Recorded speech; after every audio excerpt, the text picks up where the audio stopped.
जय श्री राम मित्रों, ग्राम्य आयुर्वेद भवन में आपका स्वागत है। मैं आपका मित्र वैद्य पुष्पराज त्रिपाठी। अभी जैसा कि हम लोग विगत 9-10 दिनों से अडूसा के जड़ की औषधि से श्वास रोग की औषधि तैयार कर रहे हैं, उसके विषय में कई लोगों के कमेंट आए कि भाई आगे का प्रोसेस बताइए। तो हमने जड़ खोदने का प्रोसेस डाला था और उस पर बताया था कैसे कैसे औषधि बनती है।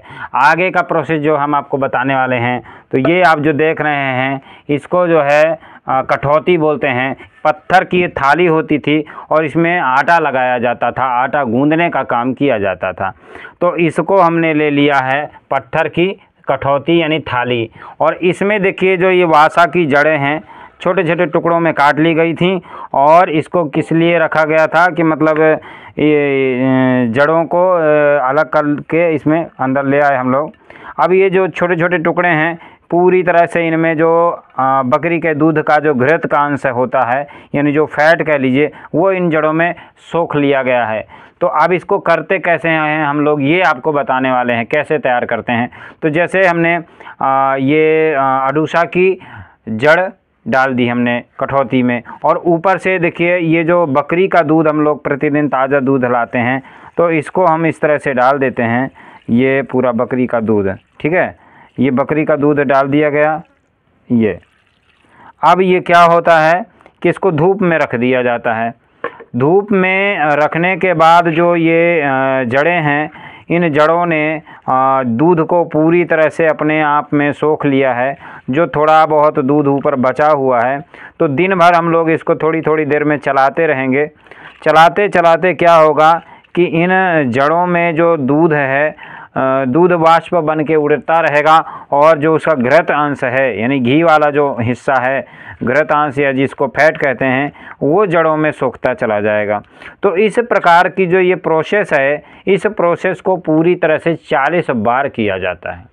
जो लोग कहते हैं अरे वैद्य जी आपकी दवा तो बड़ी महंगी है, भाई साहब परिश्रम भी उतना ही करना पड़ता है, लेकिन इसका जो रिज़ल्ट है आगे हम लोग अगले वीडियो में, शायद लास्ट वाले वीडियो में बताएंगे कि पाताल यंत्र के माध्यम से किस प्रकार इस जड़ के अंदर से घी निकाला जाता है, और उस वासाघृत जो औषधि तैयार होकर निकलती है उसको कहते हैं वासाघृत। तो उस वासाघृत को आप छोटे से सींग से निकाल करके पान के पत्ते में रख करके रोगी को खिला दीजिए। पहले खुराक से रिजल्ट आना शुरू होता है, यानी कि दर्द से और श्वास के अवरुद्ध होने से तड़पता हुआ रोगी भी पहले खुराक से उसको आराम शांति अनुभव होने लगती है। और केवल 1 सप्ताह के सेवन कर लेने मात्र से जीवन पर्यंत के लिए श्वास रोग निर्मूल हो जाता है। जबकि श्वास रोग के विषय में ये कहावत हमने सुनी है कि श्वास रोग सांस के साथ जाता है, व्यक्ति की आयु के साथ ही जाता है, ख़त्म नहीं होता है। लेकिन धन्वंतरी और चरक वाघभट्ट जैसे जितने हमारे ऋषि महर्षि आयुर्वेदाचार्य हुए, उन्होंने सब ने एक मत से स्वीकार किया है और कहा है अपनी वाणी में कि जब तक धरती में अडूसा नामक औषधि जीवित है, तब तक श्वास रोग का रोगी कभी निराश नहीं हो सकता। तो यह जो औषधि है, यह हम आपकी सेवा के लिए तैयार कर रहे हैं। तो इसको लगभग लास्ट जून तक यह औषधि तैयार हो जाएगी। इसके पश्चात आप चाहें तो अपने लिए इस औषधि को ऑर्डर कर सकते हैं, बुक कर सकते हैं। हमारा नंबर है 93 36 0 555 37। इस नंबर पर आप संपर्क करें, औषधि के लिए ऑर्डर बुक करें, और शीघ्रातिशीघ्र जो है इस मृत्युदायी दुख से, यानी श्वास रोग में जो दुख होता है, जो कष्ट और पीड़ा होती है, वो मृत्यु से भी अधिक पीड़ादायक होता है। तो इस कष्ट साध्य रोग से छुटकारा पाएं और अपने जीवन को स्वस्थ बताएं।